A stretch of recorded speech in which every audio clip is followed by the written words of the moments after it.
Hello everybody, Lurks here, welcome to my channel, and today it's how to check the filter on your Mira Advance ATL Thermostatic electric shower. If you've got poor water flow, it could be that your filter is blocked and you may get this water supply error, and then the shower will shut down. But before you check the filter, it's definitely worth cleaning the shower head, or if not, try a brand new shower head. This might actually cure the fault, because these shower heads do get blocked up, especially if you live in a hard water area. If that hasn't cured your water supply error, then let's go ahead and check the filter. The first thing you must do is switch off the shower at the electricity supply, and also it's definitely worth turning off the RCD switch in your electrical outlet. And then what you also must do is isolate the mains cold water. So find your main inlet stopcock and turn the water supply off.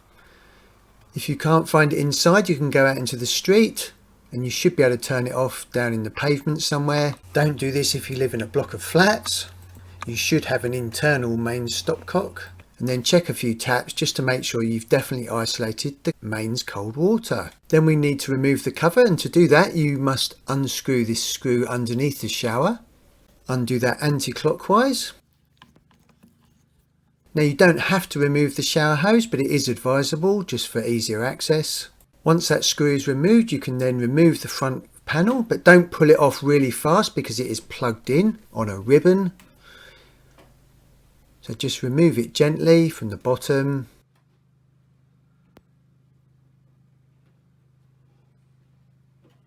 Oh, we've got the electrical protective cover there, which we'll put back on in a second.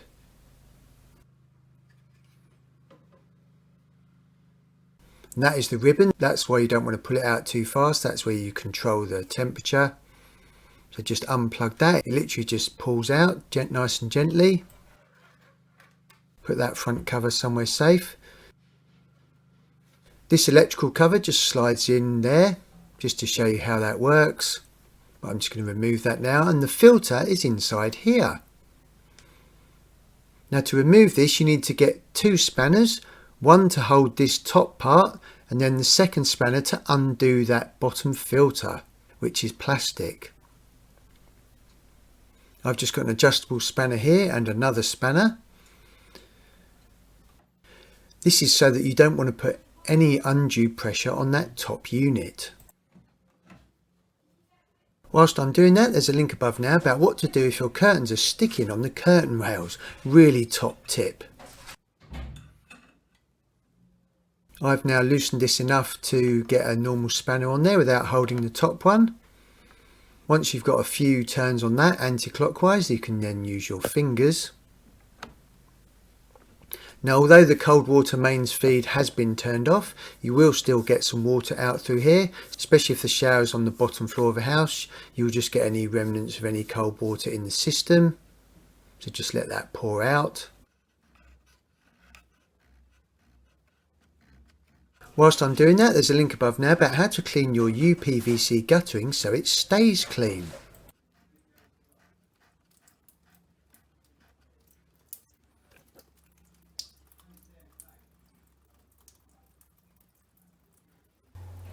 Just keep undoing it very gently, letting the residual water just drain out of the system.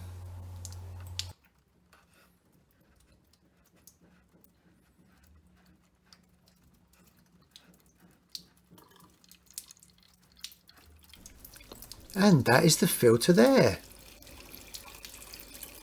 Just let the rest of the water pour out. Now this filter is actually split, so you definitely need to replace this.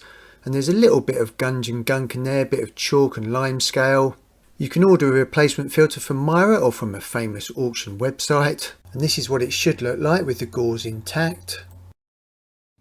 Just check inside the unit, make sure there's no dirt and debris inside there. Then take your new filter, screw it on with your fingers first. Always hand tighten with your fingers first, just because you don't want to cross thread it. Then take your spanner and just start tightening up clockwise as if you're facing upwards. As soon as it starts to tighten, then get your other spanner out, put that on the top unit just so you're not putting any undue pressure on it, and then just give that a good tighten, but don't go crazy with that. You don't want to over tighten it. Then remember to turn your cold water mains feed back on. And another top tip, once your stopcock is fully open, don't leave it fully open because it can allow limescale to build up in the spindle. Make sure you turn it closed by about half a turn, and that should prevent any limescale building up and the spindle jamming. If you don't use your stopcock for a long time, it can be really difficult to turn off and on. If you turned it off in the street, make sure you open that fully.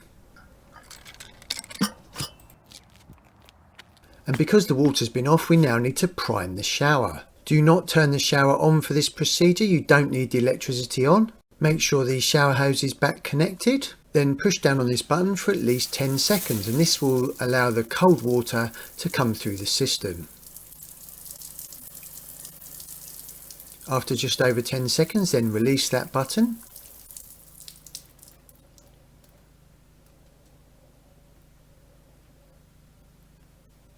Then do it again, push down and hold for at least 10 seconds. Whilst I'm doing that, there's a link above now about how to keep your washing machine hygienically fresh. Whilst you're priming the shower, make sure you've got no leaks from your filter.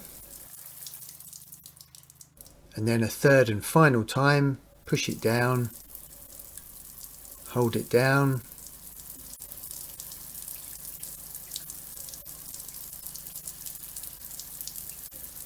And there we go. The shower is now primed. Where this button unit is, you will get some leaks down into the bottom of the shower. So after you've primed it, make sure you clean all that up. Make sure it's nice and dry inside. Then take your electrical cover, slide that in. Then we're ready to put the front cover back on. Make sure you plug it in first. It can only go in one way, can only go one way up. Let's just plug that ribbon in.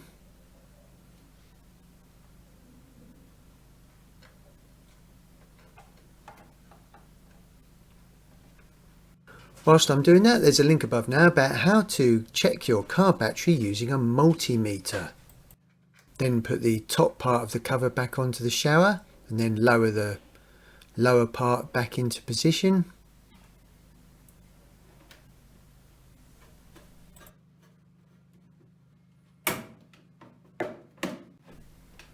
Fabulous.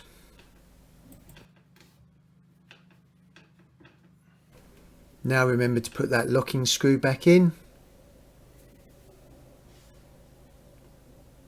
That just goes in underneath. Always do it with your fingers first, just to make sure you've caught the thread. Then just screw it in.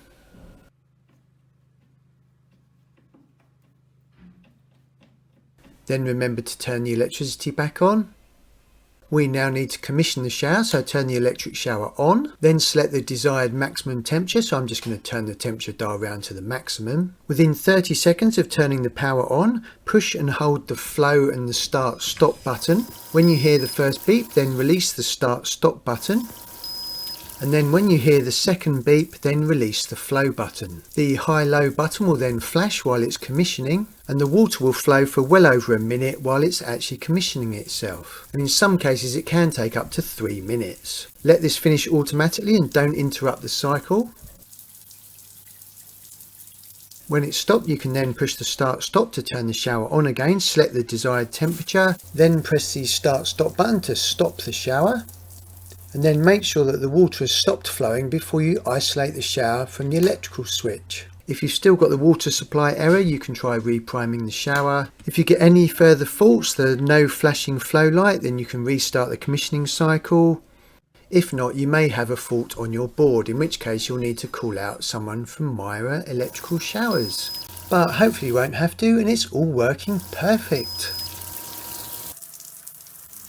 I hope you found that useful. Up here is a link on how to stop your curtains from sticking on the curtain rails. Really good tip. And on this side is how to clean your UPVC guttering so it stays clean. Thank you for visiting my channel, everyone. I really appreciate it.